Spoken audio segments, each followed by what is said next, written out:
aquela igreja ao local que foi removido pelos falsos pastores, que foi removido pelos falsos mestres, aqueles que não estavam comprometidos com o reino, aqueles que não estavam comprometidos com a igreja do Senhor, com o pastoreio da alma daquelas ovelhas. Esses, então, estavam corrompendo completamente a igreja de Deus e a vida daqueles irmãos. Por causa disso, muitos se desviaram. Aos poucos foram perdendo os atributos e as características de uma nova criatura. Então, Timóteo é enviado para lá para trazer de volta toda essa integridade, toda essa piedade, toda essa santificação, observando essa diversidade no cuidado. Essa é a última mensagem desse pequeno tema, o pastoreio da igreja do Senhor. Então, é muito importante observar isso. Nós temos refletido em vários aspectos de que existe uma diversidade necessária nessa condução, nesse pastoreio.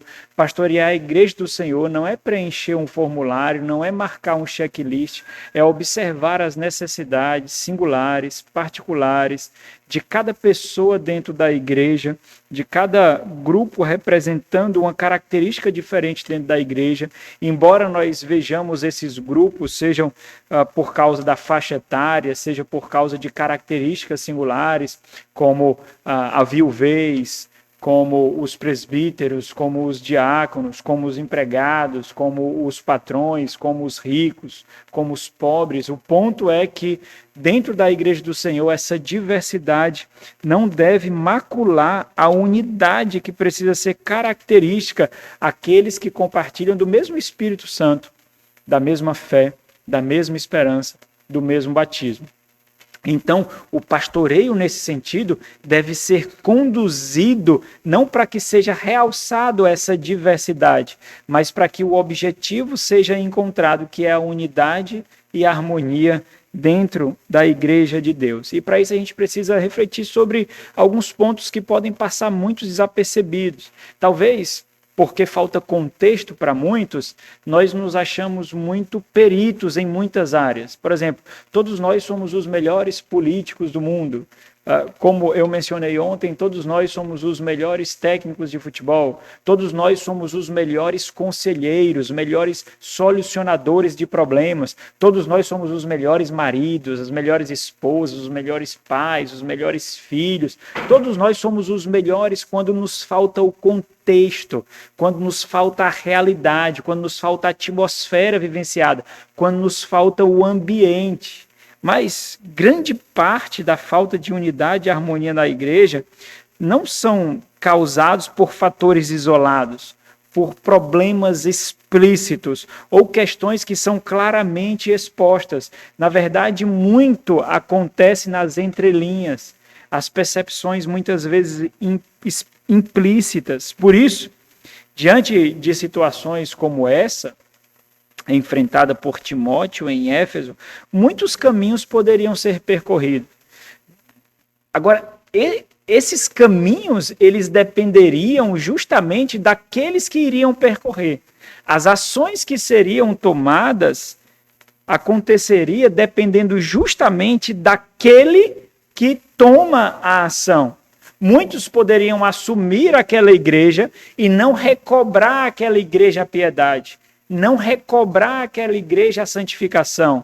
Muitos poderiam sucumbir aos desafios e às dificuldades que estavam ali postos naquela igreja. Então, muitas ações podem ser tomadas, muitas atitudes podem ser tidas diante das várias necessidades que a igreja tem. Por isso é interessante como Paulo empresta a sabedoria dele a Timóteo e como Timóteo compra a autoridade de Paulo, enxergando em Paulo um sábio, um instrutor, um homem com envergadura, cuja sabedoria vem de Deus, que poderia instruí-lo pelo caminho que ele deveria seguir. Paulo expõe para Timóteo, então, o curso de ação que ele deveria tomar para o restabelecimento da igreja de Deus. E isso é muito importante, porque a igualdade no tratamento está especialmente no alvo, no objetivo que precisa ser encontrado, em que todos devem chegar, que é o ideal de Deus para a igreja de Deus, e não nas parcialidades que muitas vezes nós almejamos experimentar.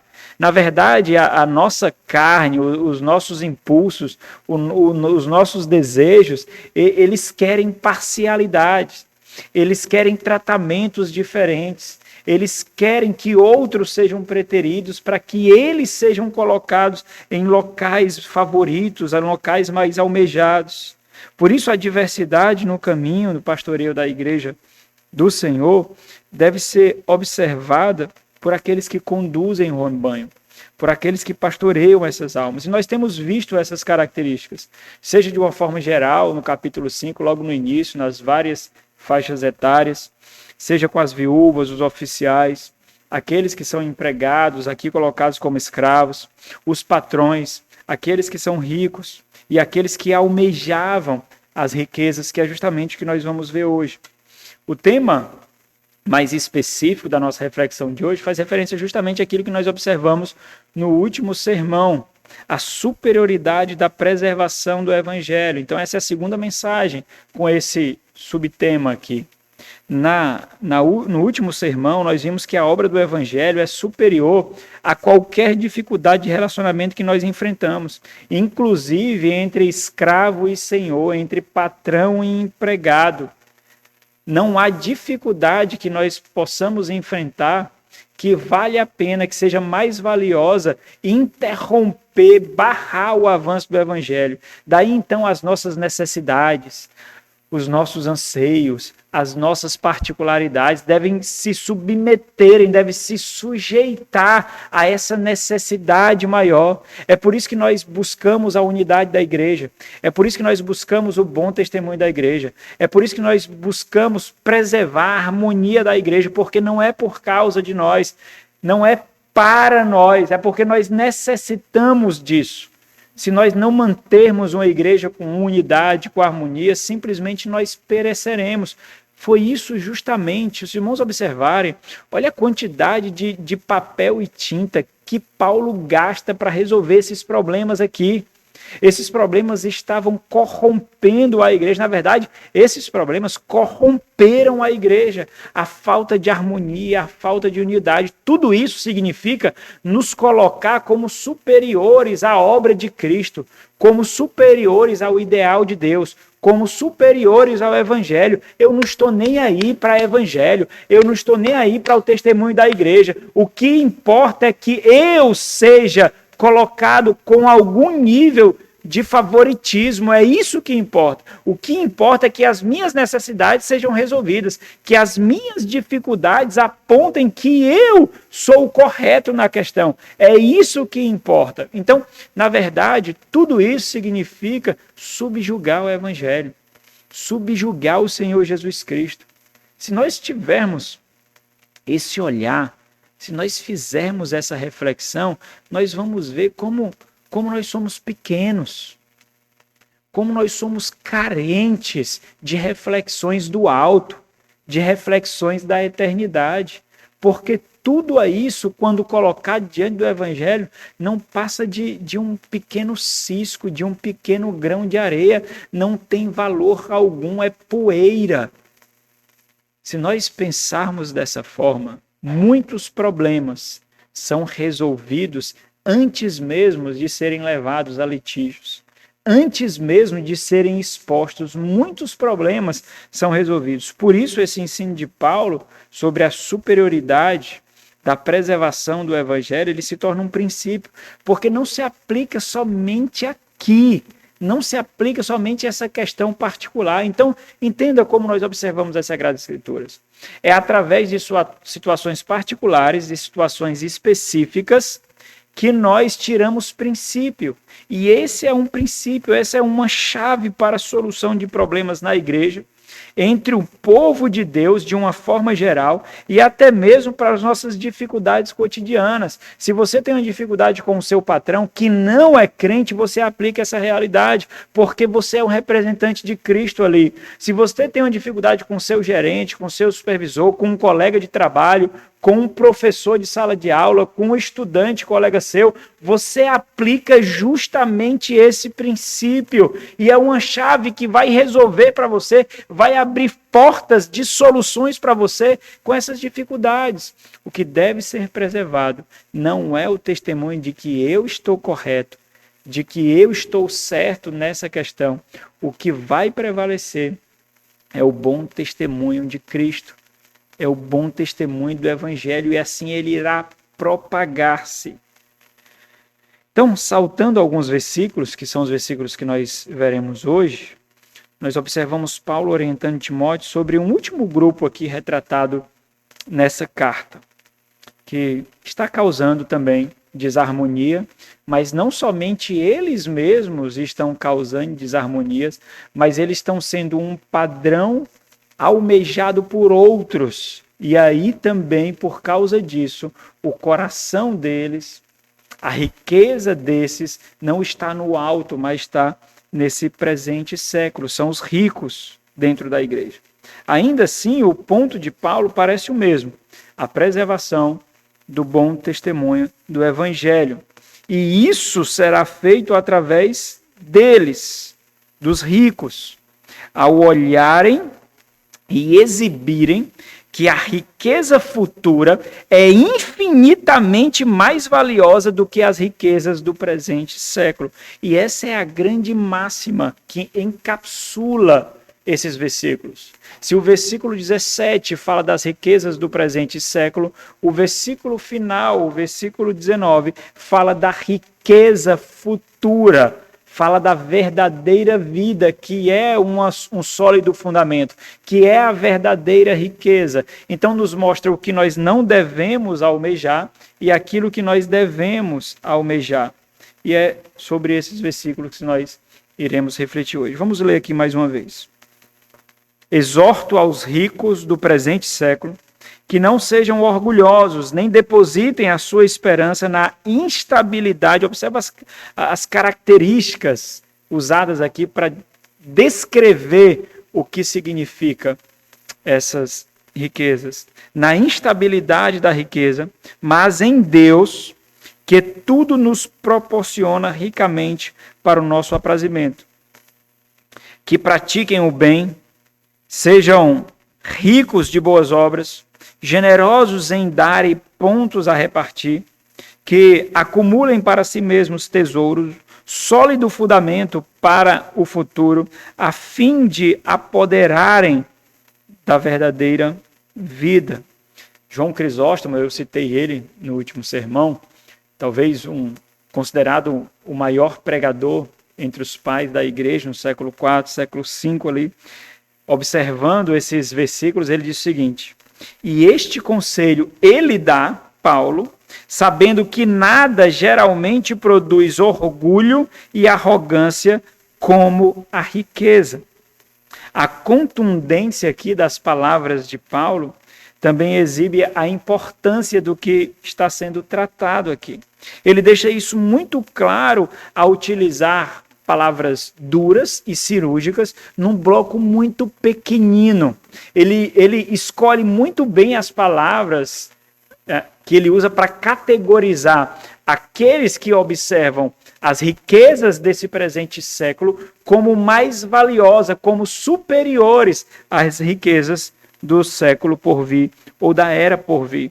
E a dureza de Paulo destaca, na verdade, a inabilidade inata do homem caído de lidar com o poder, de lidar com riquezas, de lidar com dinheiro, de lidar com o poder que tudo isso traz. Paulo mostra que a riqueza trafega por caminhos desprotegidos do nosso interior. E talvez essa seja uma das reflexões mais importantes para nós refletirmos. Por que o poder é tão perigoso? Por que a riqueza é tão perigosa? Por que o sucesso é tão perigoso? Quantos não sucumbem por causa da popularidade? Nós estamos na era dos influencers aí. Quantos não se sucumbem por causa da fama? Quantos não sucumbem por causa dos compartilhamentos, por causa dos likes, por causa da fama, por causa do sucesso, por causa do dinheiro? Por que isso acontece? Não é porque os recursos são maus em si, não é porque a riqueza é má em si, mas é por causa da inabilidade do homem caído, que não observa os caminhos desprotegidos do nosso interior, os caminhos desprotegidos do nosso coração, ao ponto de nos colocar, em alguma medida, como superiores aos demais e não como obrigados em relação aos demais, como mais responsáveis em relação aos demais. Os nossos bens, as nossas riquezas, quando mais avultosos do que outros, nos colocam numa posição de superiores, de privilegiados, e não como aqueles que prestarão maiores contas diante de Deus. Daí, então, a expressão dessa inabilidade aqui. Por isso, de muitas formas e com diferentes tonalidades, nós atribuímos características redentivas ao dinheiro. Nós julgamos que não precisamos do que muitos precisam, nós julgamos que nós não carecemos do que muitos precisam, daí então nós atribuímos essas características redentivas, como que nos amarrando a ela, a riqueza, ao dinheiro, com profunda devoção de coração. Daí então assume essa personificação de divindade, nos colocando não somente como amantes do dinheiro, não somente como cobiçosos, mas como idólatras, porque nós removemos de Deus aquilo que nós colocamos diante dos seus pés em oração e tributamos ao dinheiro. Nós não podemos suplicar para que as nossas contas sejam pagas, pedindo ao Senhor que nos sustente e nos supra, porque a nossa conta bancária já faz isso, porque as nossas riquezas já fazem isso. Nós não precisamos clamar a Deus por saúde, porque nós temos os melhores planos, os melhores médicos, compramos os melhores remédios para que isso aconteça. Então, essas características, nós divinizamos o dinheiro, nós divinizamos a riqueza.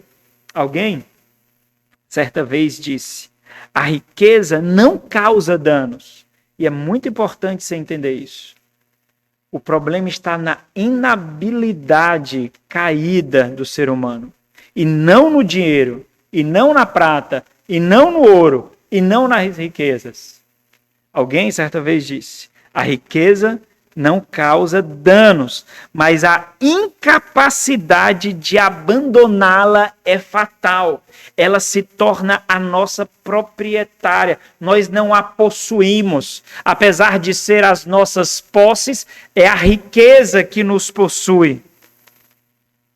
Por causa disso, de nós, e não dos objetos inanimados, nós imputamos culpa e dificuldades que deveriam ser vencidas por nós, apenas com a percepção de valores adequada do presente século e da era por vir. Então entenda, o dinheiro ele não é mau. A riqueza não é demoníaca. Ter muitas posses não faz de nós pessoas tiranas, opressoras, aproveitadoras, mas sim a nossa inabilidade de santificação a usá-los. Por isso, ao invés de usar as riquezas, o dinheiro com gratidão, ao Deus que concede todas as coisas a todos, nós usamos como simples subterfúgio para ostentação, para independência absoluta, inclusive daquele que a tudo vê e a tudo governa sobre todas as coisas. O problema, diz o pastor Hernandes Dias Lopes, o problema não é a riqueza, mas a autossuficiência. O problema não é ter dinheiro, mas o dinheiro nos possuir. O problema não é a riqueza, mas a riqueza como um substituto de Deus. E é justamente isso que Paulo quer dizer. Paulo fala muito sobre essa temática, muito. Porque essa temática, essa realidade sempre foi um problema. A necessidade de conquistar proeminência.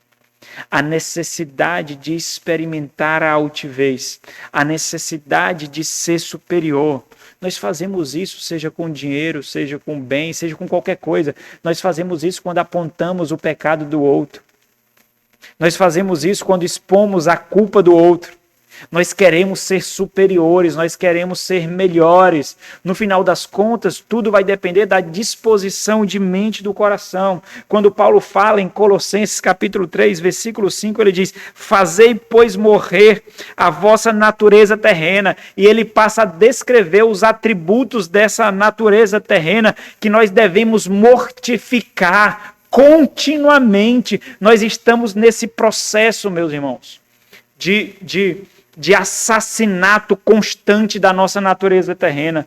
Nós estamos enforcando o velho homem continuamente, dia após dia. Nós enforcamos a prostituição, a impureza, a paixão lasciva, o desejo maligno e a avareza, diz Paulo, que é idolatria. A avareza aqui é a forte cobiça por algo com o objetivo de ter contentamento absoluto. Aqueles que não são tomados pelo feitiço das riquezas, não domando, não adestrando o seu uso, são justamente os que não possuem limitadores, estruturas, guias, niveladores para enquadrar devidamente aquilo que possui. É isso que vai fazer de nós generosos ou avarentos. É isso que vai fazer de nós amantes das riquezas do mundo presente ou amantes da riqueza do mundo por vir. É possuir esses limitadores, essas estruturas por meio das quais nós utilizamos, usufruímos, usamos aquilo que o Senhor tem nos agraciado, seja muito ou seja pouco.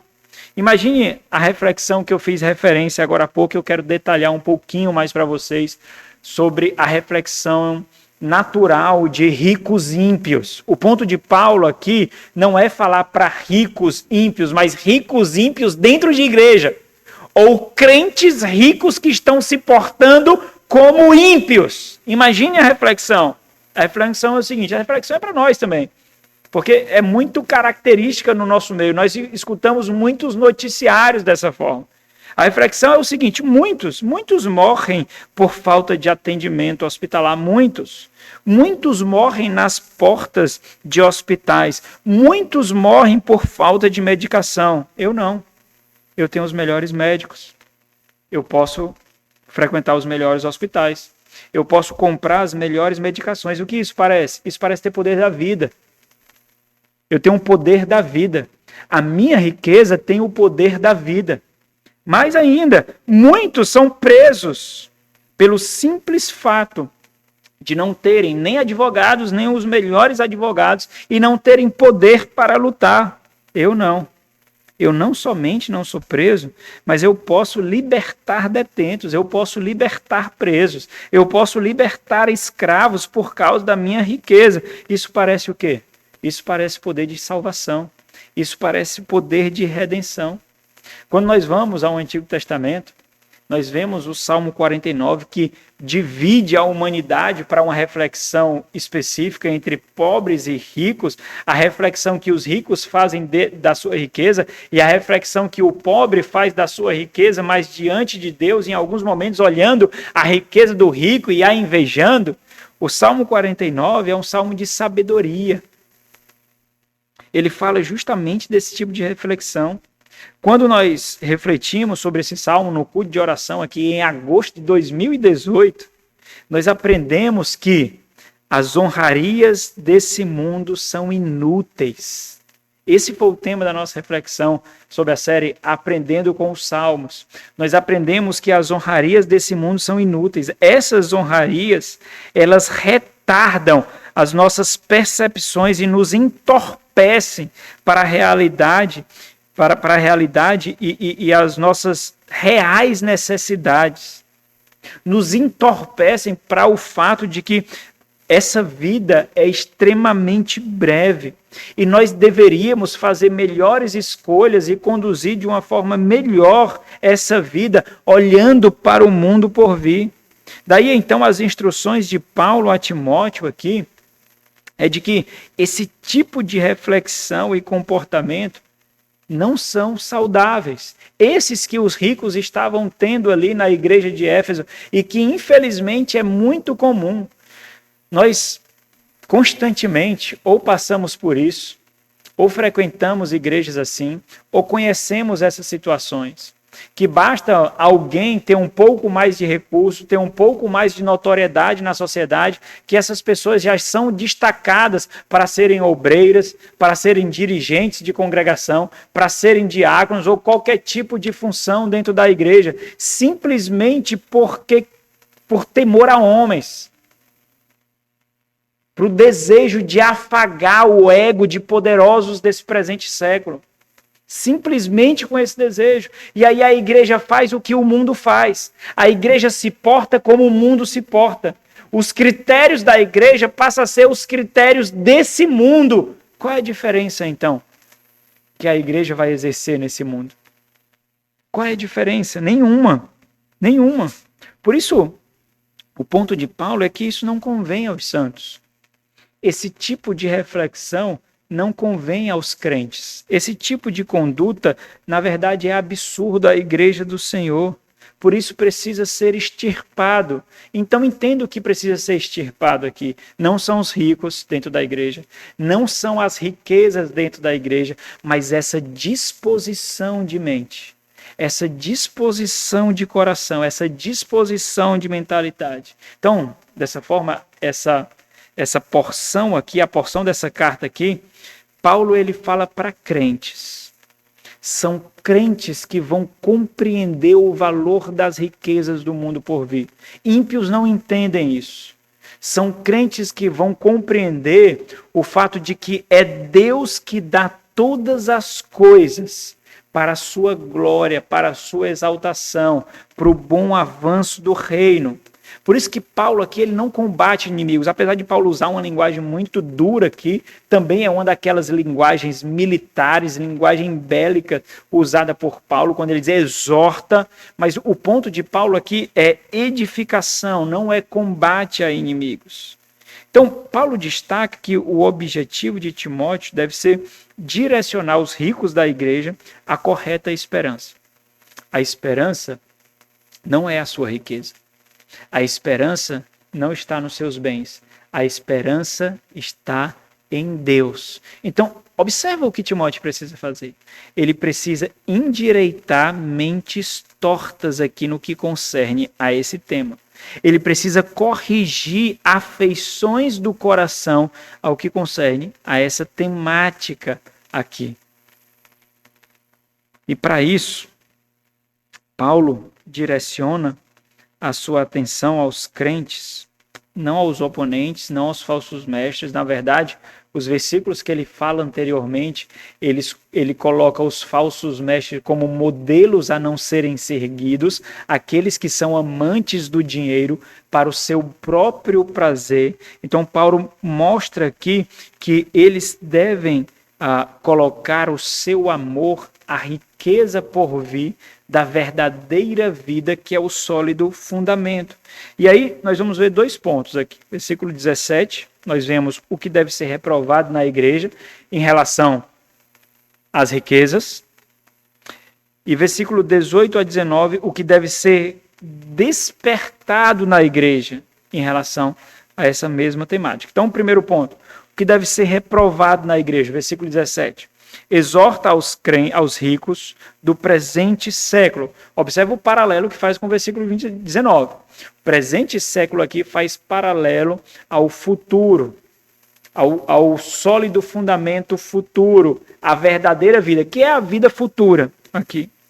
Nessa pequena porção, Paulo usa muitos termos que são muito raros na linguagem bíblica. Muitos desses termos, eles aparecem apenas uma vez, ou no máximo 2 vezes, quando ele vai categorizar aquilo que deve ser extirpado, que deve ser reprovado, e quando vai categorizar aquilo que deve ser promovido na igreja. Eles são muito importantes para a nossa reflexão, porque Paulo escolheu a dedo. Então lembra aqui, irmãos, quando o Espírito Santo inspirou a sua santa palavra em os autores sagrados, ele conduziu esses homens para que palavras específicas fossem escolhidas para descrever aquilo que o Espírito Santo queria. Então, quando Paulo usa essas palavras específicas, algumas delas cunhadas por ele mesmo, outras usadas num contexto extra-bíblico, ele está observando um significado muito singular. Paulo era um doutor da lei, era um homem muito conhecedor da lei, um homem culto, com envergadura intelectual. Então, ele escolheu muito bem as palavras. Tirando tudo isso, ainda tinha a condução daquele que é mais culto do que todos os cultos, que era o Espírito Santo de Deus. Então, quando ele diz, exorta aos homens ricos do presente século, nós sabemos que Paulo está falando de crente não somente por causa desse versículo, mas por aquilo que ele exige a partir do versículo 8 desses homens e pelo argumento que ele usa apontando para Deus, que somente aqueles que são crentes têm esse tipo de discernimento, têm esse tipo de mentalidade. É um motivo, é uma razão que tem peso para aqueles que temem ao Senhor. Para aqueles que não temem ao Senhor, isso não tem significado algum, isso não quer dizer nada. Exorta aos ricos do presente século que não, e ele vai dar uma série aqui do que eles não devem fazer. Não sejam orgulhosos. Esse termo só aparece uma vez no Novo Testamento. Orgulhoso aqui significa ter um pensar altivo, ter uma mentalidade disposta à altivez. A minha mente, a minha reflexão é inclinada à arrogância, é inclinada à altivez. Talvez essa expressão seja muito interessante porque a altivez dá a ideia de ser superior, de colocar-se como superior aos demais. Essa palavra significa especificamente isso. Por que eles não deveriam ser arrogantes? Pelo simples fato de que tudo que todos possuem vem de Deus e eles devem estar cientes disso. Paulo usa uma variação desse termo em Romanos capítulo 11, versículo 20 e Romanos capítulo 12, versículo 16. Nós hoje vamos abrir alguns textos bíblicos. Romanos 12, 16, Paulo diz o seguinte: tende, olha aqui a expressão que ele usa, deixa mais claro essa inclinação de mente necessária. Tende o mesmo sentimento uns para com os outros, em lugar, qual sentimento, Paulo? Em lugar de serdes orgulhosos, é a mesma expressão, condescendei com o que é humilde, não sejais sábios aos vossos próprios olhos. Condescendei aqui significa especificamente ser acomodado àquele que é humilde. Compartilhar com aquele que é humilde. Portanto, a implicação disso é que aquele que é humilde, que não é propenso a ter um sentimento, uma inclinação de altivez, ele não é sábio aos seus próprios olhos, mas ele é sábio segundo aos olhos de Deus. Ele continua, Paulo, pode voltar lá. Exorta aos ricos do presente século que não sejam orgulhosos, nem depositem a sua esperança, depositem a esperança, é um termo só, é uma expressão só, nem depositem a sua esperança na instabilidade ou na incerteza da riqueza. A ideia aqui, meus irmãos, muito interessante essa expressão de Paulo, porque a ideia é de antecipação de confiança. Qual é a reflexão que Paulo demonstra aqui desses homens? Eles estavam considerando que a sua riqueza poderia conquistar tudo, inclusive o seu destino eterno, inclusive a sua paz com Deus. Podia conquistar tudo, inclusive o caminho por meio do qual eles teriam gozo eterno. A ideia aqui é, então, justamente a antecipação de uma confiança que eles não têm, mas eles julgam possuir. O ponto de Paulo é de que a convicção de ricos impiedosos é formada pela a firme certeza da conquista já possuída, fundamentando essa certeza com base na riqueza que ele possui. Ou seja, eles lançam sobre os seus próprios bens o quê? Atributos redentivos, atributos divinos, e repousam em paz sobre isso. Timóteo, portanto, deveria mostrar que é justamente o contrário. Deus não é instável. Em Deus não há incerteza. Deus não muda, ao contrário de todos os bens que ele possui.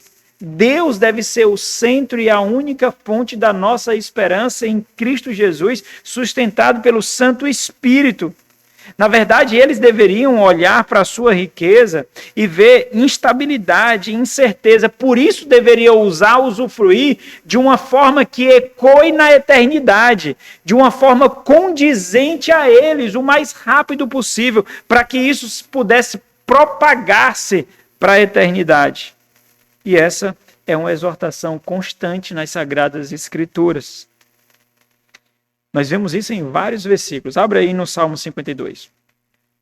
No Salmo 52, versículo 7, nós vemos o salmista dizendo assim: Eis o homem que não fazia de Deus a sua fortaleza.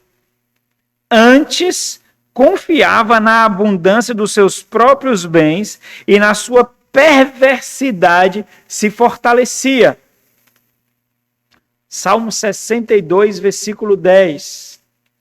Não confieis naquilo que extorquis, nem vos glorieis na rapina. Se as vossas riquezas prosperam, não ponhais nelas o coração. Por isso, ser rico não deve ser um dos objetivos do crente.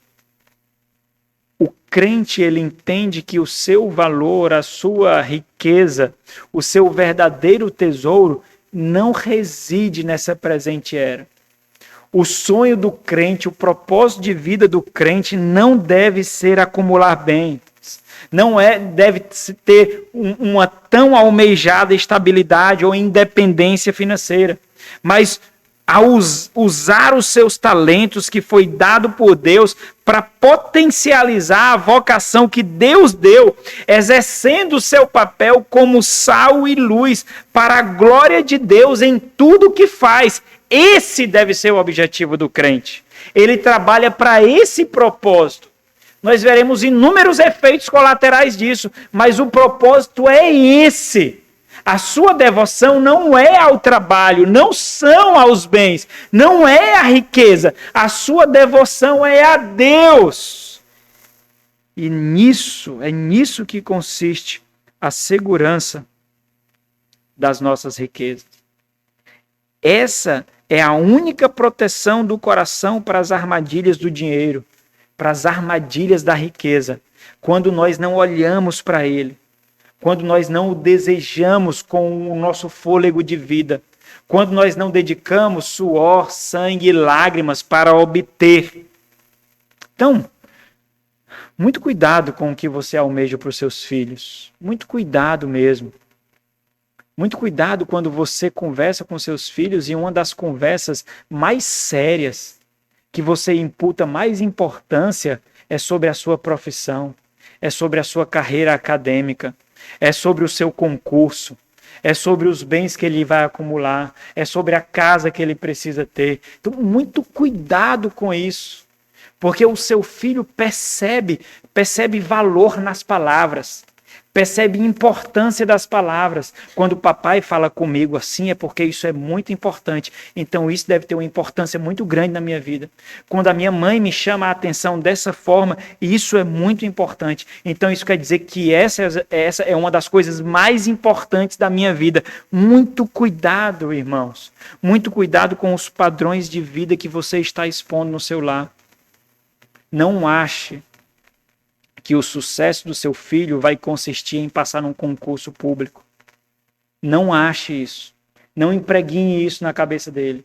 Não impregne na cabeça do seu filho ou da sua filha que o maior sucesso dos seus filhos é ter uma formação acadêmica, é fazer mestrado, é fazer doutorado. Muito cuidado com isso. Muito cuidado a impregnar nos seus filhos que para ele se sobressair entre os demais, ele tem que ir para o exterior fazer intercâmbio. Muito cuidado com isso.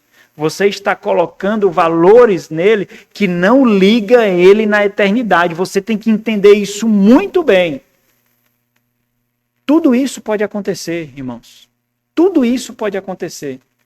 Mas será apenas direcionamento de Deus a santa providência e soberania de Deus, mostrando a ele como ele cumprirá a vocação que ele recebeu do Senhor. Aí sim, eles experimentarão esses efeitos colaterais daquilo que muitos almejam sem desejar isso, sem percorrer isso, porque eles fizeram sabendo que o Senhor os colocou no mercado de trabalho, numa repartição pública, numa universidade, numa escola para a sua glória, para o seu louvor, para ser sal e luz. E pode ser também que você coloque esses padrões tão elevados para os seus filhos e eles não consigam. Talvez o seu filho nunca tenha um diploma acadêmico. E ele vai ser inferior por causa disso? Ele vai ser menor por causa disso? Será que a jovem que quer casar e não tem um diploma acadêmico é inferior à mãe, à mulher de família que tem um diploma acadêmico, se no final das contas elas vão fazer a mesma função dentro do lar para a qual elas foram criadas, ser mães de família? Muito cuidado com essa dissociação que vocês fazem dentro do lar e dentro da igreja. Muito cuidado com essa escala de valores que não foi colocada por Deus e não é bíblica. São imposições mundanas, são imposições perversas, porque a sua filha pode ser doutora em farmacologia, doutora em direito, ser uma péssima mãe, uma péssima esposa, uma péssima dona de casa e não terá sucesso algum, arruinará o seu lar enquanto recebe os aplausos do inferno e desse mundo presente. Olha como você foi bem-sucedida, parabéns. Parabéns. O esposo da sua filha está adulterando com outra porque ela não é presente no seu lar. Parabéns. Mas ela é uma doutora. Parabéns. Porque ela é uma excelente profissional, mesmo que ela seja uma mãe perversa, uma mãe que não dá atenção ao seu lar. Mas parabéns. Parabéns. É isso mesmo que importa. É o sucesso mundano que tem valor. É isso, irmãos. Mas é isso que vocês fazem. É isso que vocês fazem. Por que muitos jovens se informam em áreas em que eles têm pleno entendimento de que não é a vocação deles? Porque vocês imputam isso a eles. Porque vocês querem ter as suas ansiedades satisfeitas nos seus filhos. E eles se informam em áreas que muitas vezes nunca exercem, porque vocês quiseram. Quando o sábio diz que nós devemos instruir a criança no caminho em que ela deve andar, é o caminho dela. E nós a instruímos com os desafios dela, com a realidade dela, com as implicações do seu tempo, com as dificuldades do seu tempo. Nós usamos a sabedoria que perpassa gerações para mostrar o caminho diante das dificuldades que ele vive no tempo dele agora, no tempo dela agora. E aí nós direcionamos. Por que você quer essa formação, meu filho? Por que você quer fazer essa formação? Qual é o seu propósito com isso? Qual é o seu objetivo com isso? É porque essa formação vai lhe dar mais dinheiro? É porque nessa formação você vai encontrar com maior facilidade um mercado de trabalho aberto? Qual é o propósito para você desejar essa formação? Nós direcionamos, nós explicamos as implicações, nós conduzimos o coração para a percepção de vocação, aquilo no qual ele vai ter o pleno entendimento de que fazendo isso agradará a Deus. É assim que nós conduzimos. Muito cuidado mesmo. Eu sei que você quer o melhor para o seu filho. Eu sei que você quer o melhor para a sua filha. Eu sei. Mas existe um ditado muito sábio. De boas intenções, o inferno está cheio. Boas intenções não são suficientes. Boas intenções não bastam. Muito cuidado em relação a isso. Provérbios capítulo 23. O objetivo do crente não é ficar rico. O objetivo do crente não é ter posse. Eu vou dizer o porquê.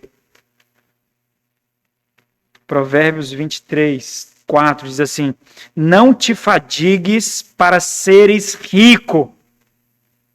Não apliques nisso a tua inteligência. Porventura, fitarás os olhos naquilo que não é nada. O que não é nada aqui? Riqueza. Ser rico. É isso que não é nada aqui. Pois certamente a riqueza fará para si asas. O que asas fazem, irmãos? Voam. Incerteza, instabilidade. Ela lhe deixa como a águia que voa pelos séculos. Agora volto para 1 Timóteo capítulo 6. Paulo tem uma exortação alguns versículos antes aqui dos versículos que nós estamos refletindo.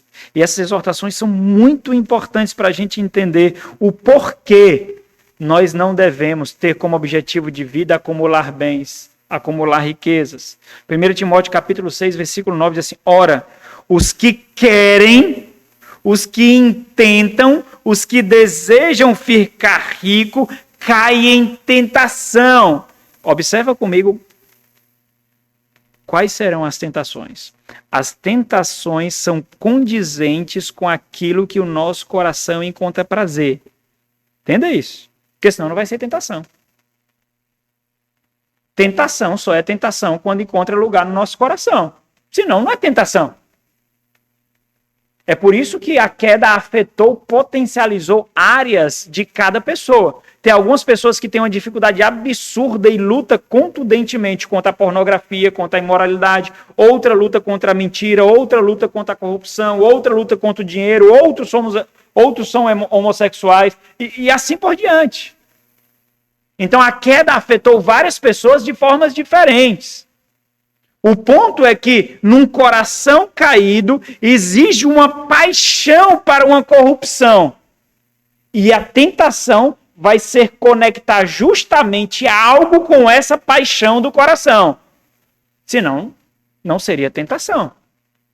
Observa isso. Quando você quer ficar rico, quando você quer poder, sucesso, fama, proeminência, riqueza, olha o que ele diz. Ora, os que querem ficar ricos caem em tentação e cilada e muitas concupiscências insensatas e perniciosas, as quais afogam os homens na ruína e perdição, porque o amor do dinheiro é raiz de todos os males. E alguns, nessa cobiça, os que querem, nessa cobiça, se desviaram da fé e a si mesmos se atormentaram com muitas dores. Entenda, isso não quer dizer que eles não o vão alcançar. Só que quando eles chegarem lá, eles vão querer mais. Porque nunca é suficiente. E quanto mais tiverem, eles vão querer mais. Porque sempre vai ter alguém que tem mais do que eu. E eu vou querer mais. E mais. E para saciar essa paixão, essa concupiscência, esse ardor do coração, eu desejarei mais e mais e mais no círculo vicioso. E não conseguirei ter o prazer que eu pensei que teria, o descanso que eu pensei que teria. E quando eu chegar lá naquele ponto em perceber que por mais que eu corra, eu não tenho o que eu fui prometido que teria, porque essas são as promessas das riquezas, dos bens, eu estarei com a alma completamente inquieta, atormentada, agitada, com marcas dessa carreira, com marcas dessa peregrinação, com marcas dessa perseguição. Então entenda aqui, só para a gente fazer a aplicação. Se a riqueza, o dinheiro, for o seu objetivo, o seu propósito de vida, o seu coração estará suscetível a tudo que oferecer um caminho para você alcançar isso. Entenda isso. Por que as pessoas caem em corrupção? É porque gostam de corrupção? Não, é porque amam o dinheiro. Por que as pessoas mentem nessa área? Porque gostam de dinheiro. Por que as pessoas roubam? Porque cobiçam o dinheiro. Essa será a sua área de tentação. E cada caminho que aparecer para você como uma alternativa para conseguir conquistar o seu propósito de vida, essa vai ser a sua cilada. Essa vai ser a sua armadilha. Ou seja, há influências que nos apontem conquistas para esses objetivos encontrarão facilmente acesso ao seu coração. Significa que nessa área o seu coração estará desprotegido e a palavra final será a sua própria sabedoria que você internalizou, que deixou uma brecha aberta para tudo que oferece a você a realização desse propósito de vida. Por outro lado, é muito importante entender, novamente, que a riqueza, que o dinheiro não são inapropriados aos crentes. Muito importante. No exercício dos talentos da vocação, inúmeras vezes eles virão riqueza, bens, dinheiro, mas por exercermos piedosamente a nossa responsabilidade ao Senhor.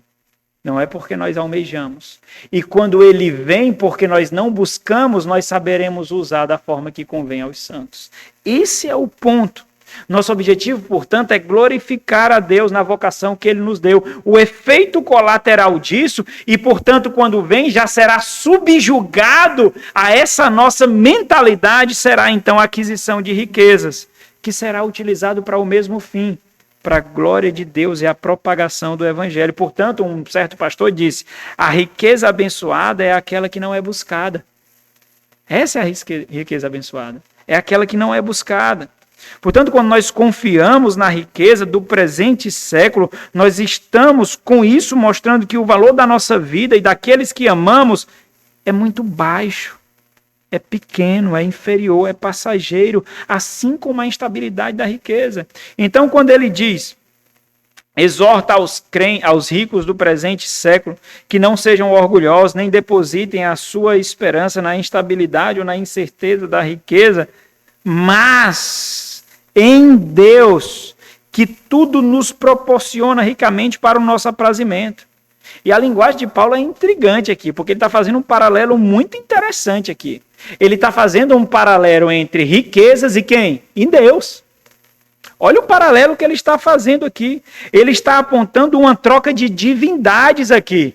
Riqueza e Deus. Ele não está falando de riqueza e pobreza. Ele não está falando de riqueza e humildade, né? Às vezes a gente fala que uma pessoa pobre é uma pessoa humilde, mas tem muito pobre e arrogante também.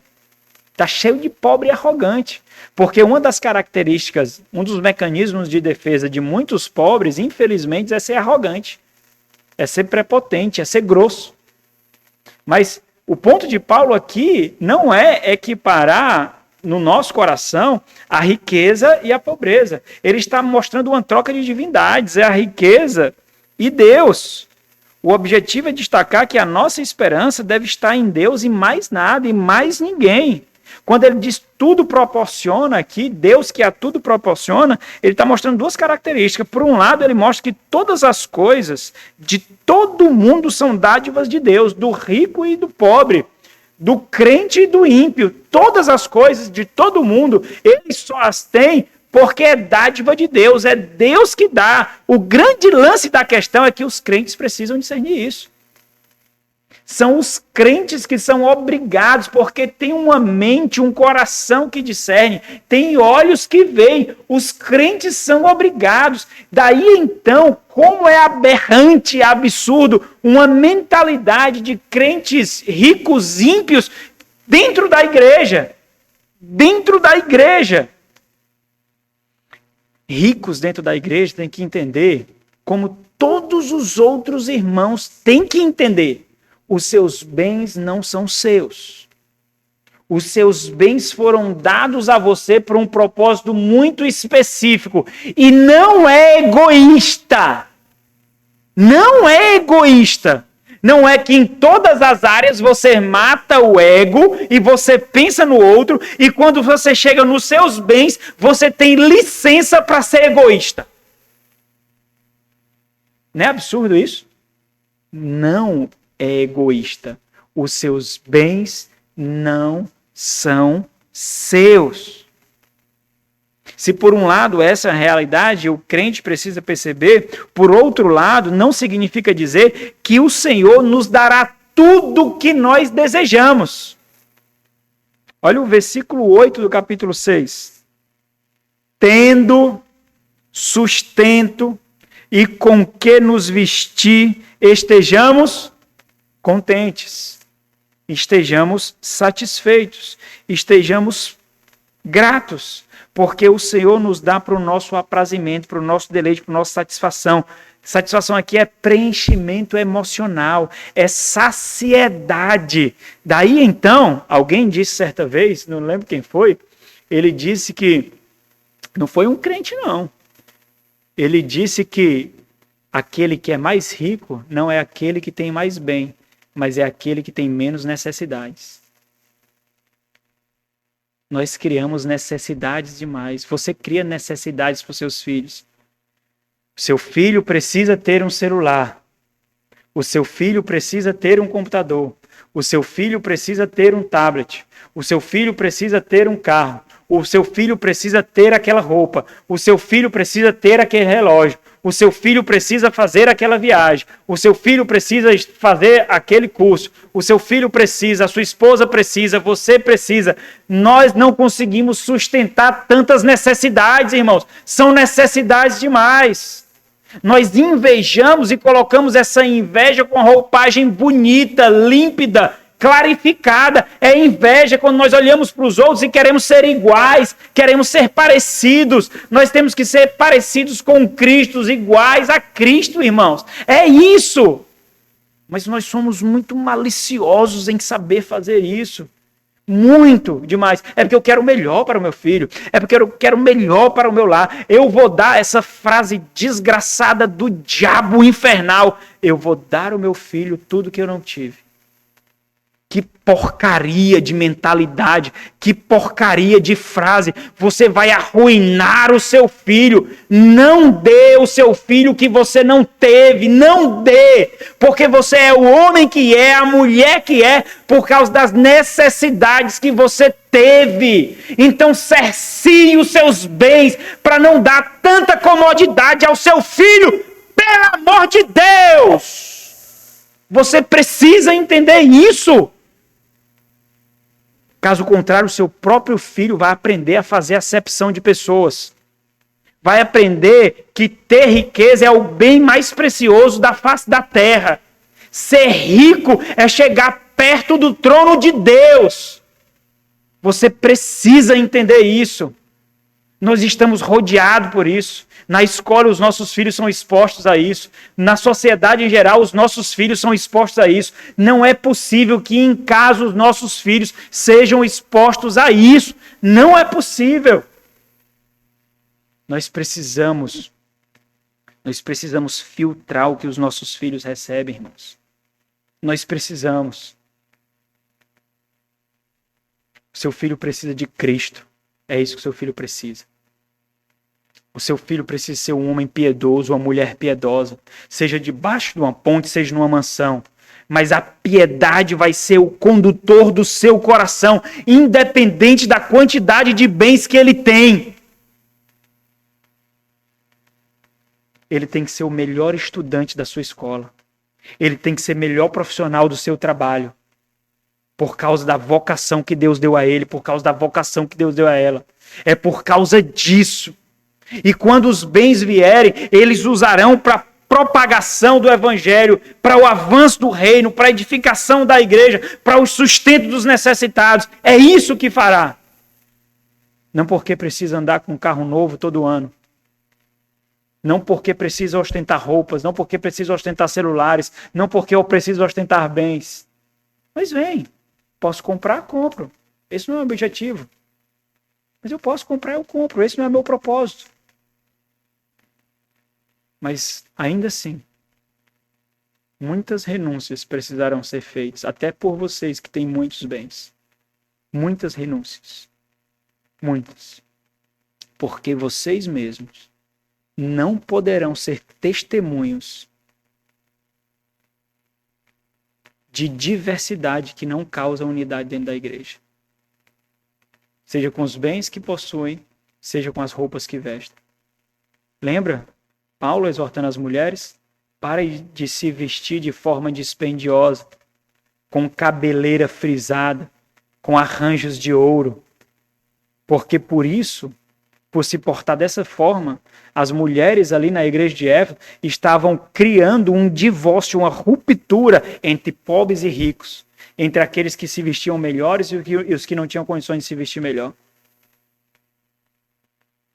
Então não é só porque você tem, não, que você pode. Se você mais tem, mais responsabilidade é colocada sobre você. E você tem que entender isso muito bem.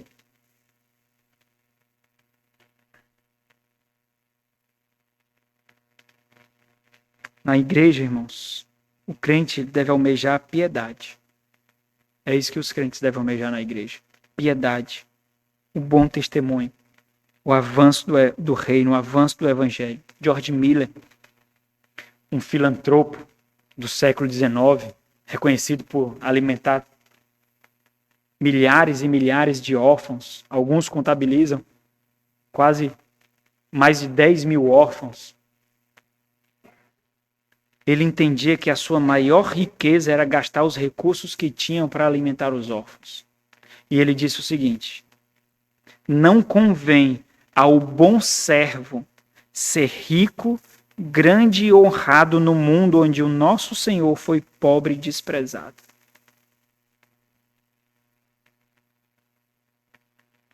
Versículo 18 e 19. O que deve ser despertado na igreja. Então, entenda, irmãos. Entenda muito bem. Eu espero ter ficado claro aqui. Ricos e riquezas não são proibidos na Bíblia, muito menos na igreja. Isso tem que ficar muito claro. Na verdade, e esse é um ponto importante, Paulo vai gastar mais tempo com isso, são 2 versículos. Na verdade, ricos, crentes, piedosos são um dom de Deus para a vida da igreja e o avanço do reino. Isso porque sua maior causa será atuar para a promoção do reino que ele tanto ama, já que Deus lhe atribuiu com maior responsabilidade, com maiores recursos. Essa deve ser a mentalidade. Certa vez, um puritano chamado Samuel Willard, do século 17, 18, ele disse o seguinte: as riquezas são consistentes com a santidade. E quanto mais um homem tem, mais condição. Essa mentalidade veio desde Calvino. Lutero ainda permaneceu com a mentalidade católica de voto de pobreza. E todos os recursos que tinha, ainda assim, ele gastava para ajudar os santos.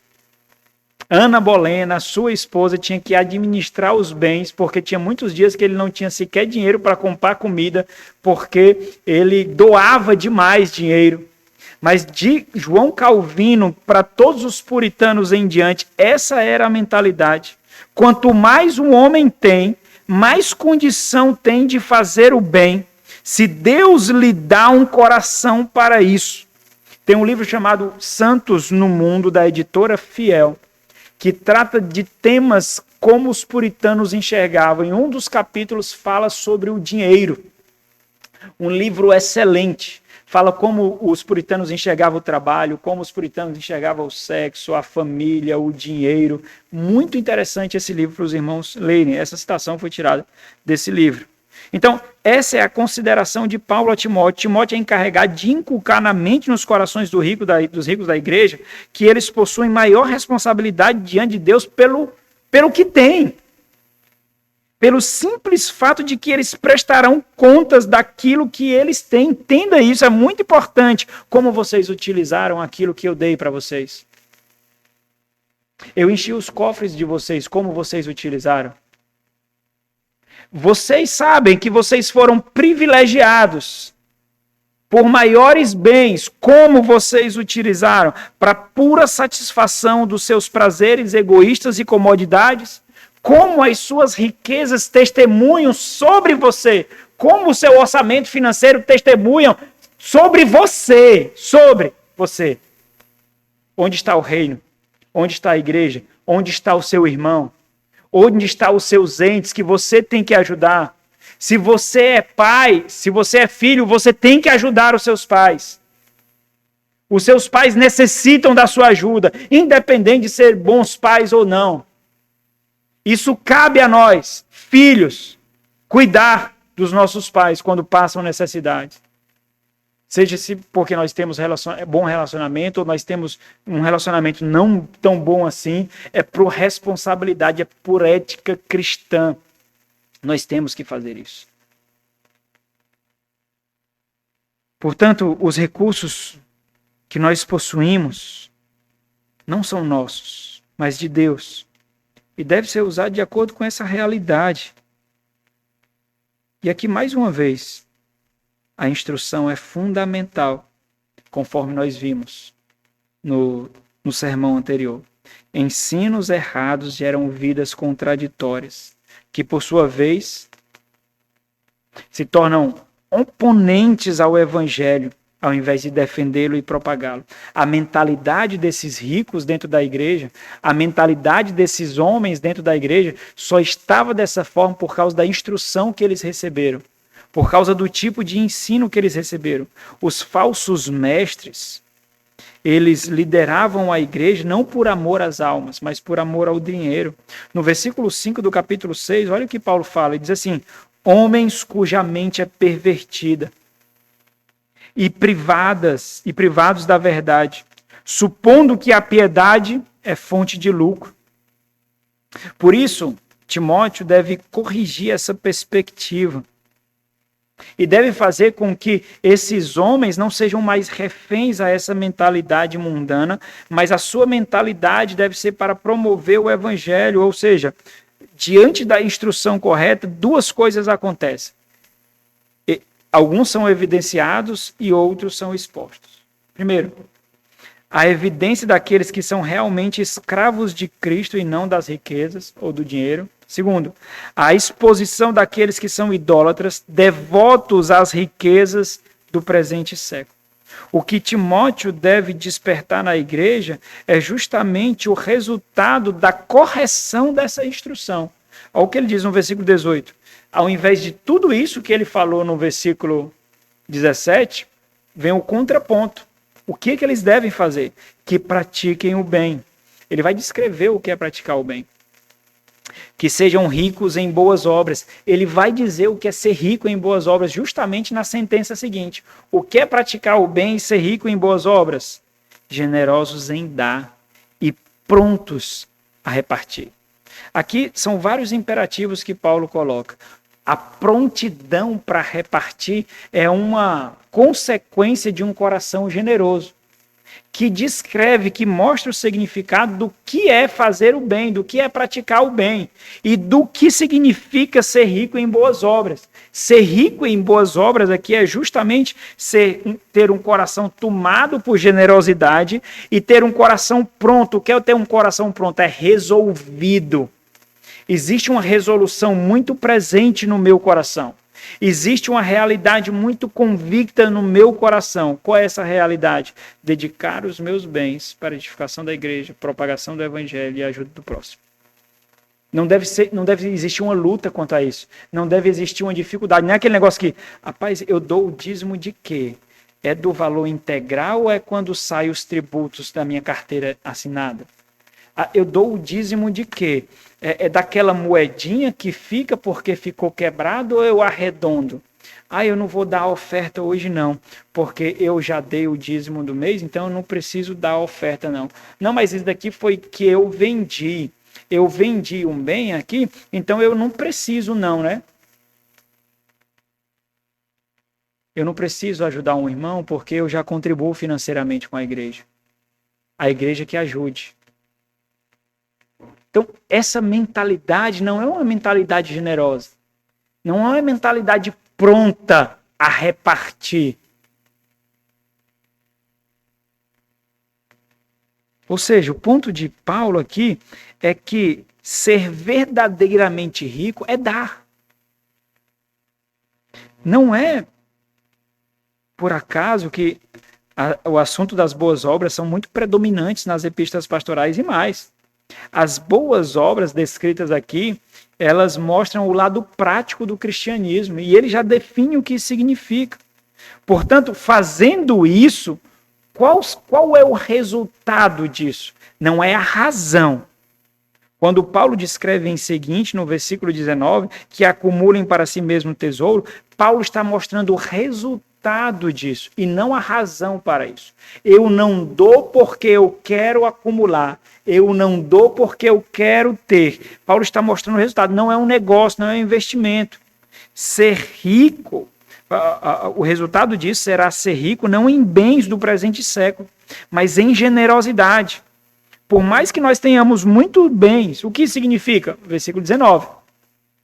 Que acumulem para si mesmos tesouros, aqui a conexão lá com o versículo 17, tesouros, sólido fundamento para o futuro ele vai dizer o que é justamente a verdadeira vida, a fim de, qual é a razão, o motivo disso, se apoderarem da verdadeira vida. O propósito aqui sendo direcionado por essa expressão, a fim de, é muito importante porque mostra o motivo. O motivo aqui é de evidenciar a compreensão da vida eterna. Evidenciar a compreensão de onde está o nosso verdadeiro tesouro, de onde reside a nossa verdadeira riqueza, de que mais rico é aquele que dá ao rico. Que mais rico é aquele que dá a riqueza. Então, tudo de alguma forma, que essa alguma forma são as boas obras, retornarão para ele. E ele diz então, para que então se apoderem da verdadeira vida. E essa expressão é muito importante. Essa verdadeira vida é a vida futura que faz contraste com o presente século. Essa expressão aqui é interessante, se apoderem. Aqui quer dizer agarrar-se. Não como que ganhando, mas em cada ação dessa, mais ainda a sua convicção se fortalece no fato de que você pertence a outro mundo. Entenda, eles não conquistam, eles evidenciam que a riqueza que tem está lá, na eternidade. E como eu exibo isso? As riquezas do presente século não me dominam. As riquezas do presente século não me têm como sua propriedade, como sua marionete. Como eu demonstro isso? Sendo generoso, pronto a dar. E aqui Paulo usa justamente um jogo de palavras, rico, riqueza, rico, riqueza. Ele destaca que aqueles que realmente são ricos, eles não investem, eles não colocam sua esperança nas incertezas da riqueza terrena, mas em Deus, que ricamente dá todas as coisas, em quem nós colocamos um bom depósito. E isso é o rico usar de inteligência redentiva. Para esses, portanto, Deus concede tanto o prazer da vida presente, porque a generosidade gera prazer, como o prazer da convicção da vida futura. Suas riquezas devem ser submetidas à realidade da vida futura, não ao presente. Um pastor, ele disse o seguinte: a riqueza não nos pode fazer bem, a não ser que nos auxilie na direção do céu. Bom, para a gente concluir aqui, lembre da obra que Timóteo precisa realizar naquela igreja. Essa obra é a mesma que deve ser realizada em toda a igreja do Senhor, por todos os tempos, por todos os obreiros. A igreja é a preservadora e propagadora do Evangelho de Cristo. Todos os obstáculos que forem observados, todas as dificuldades que foram observadas, devem ser colocadas diante desse alvo, diante desse propósito. E tudo que nós experimentamos sucumbe a essa realidade. Nada, nem ninguém pode interromper ou corromper essa obra. Talvez, irmãos, essas breves palavras aqui, apenas 3 versículos, são muito simples para alguns e com muita facilidade elas podem ser mal compreendidas, como geralmente é. Talvez não seja muito nítido enxergar o rigor aqui, as tensões e as lutas que serão necessárias para que essa correção aconteça. Talvez seja difícil perceber a solidão e a rejeição que serão resultantes desse tipo de ação. Talvez não sejam óbvias as feridas da batalha devido às intimidações constantes, mas elas estarão lá. O fato é que, independente disso, o evangelho deve ser preservado e propagado. A igreja do Senhor deve exibir nitidamente o ideal de Deus para ela e para os santos, na função que Deus a colocou, coluna e baluarte da verdade, casa de Deus, igreja do Deus vivo. Independente das implicações, dos problemas que nós iremos enxergar, essa obra será realizada. Até mesmo se obreiros morrerem e se desgastarem para isso. Mas serão motivados por um profundo senso de importância de que a superioridade da preservação do evangelho prevalece e avança através da igreja do Senhor. Que essa seja a nossa mentalidade, que nós possamos ter essa percepção diante das diversas dificuldades. Foram mencionadas algumas aqui, mas das diversas dificuldades que nós encontraremos. Vamos orar. Nosso Senhor, Deus de graça e misericórdia, nós te louvamos, ó Deus, pela tua instrução, pelo ensino que recebemos do alto. Nós te agradecemos, ó Deus, pela maravilhosa dádiva que recebemos de sermos instruídos pela tua palavra, sob a iluminação do Espírito Santo de Deus, que essas palavras que foram expostas aqui sejam aplicadas pelo teu Santo Espírito em cada coração e que nós possamos testemunhar através da mudança de cada família, de cada pessoa aqui presente. Em nome de Jesus. Amém.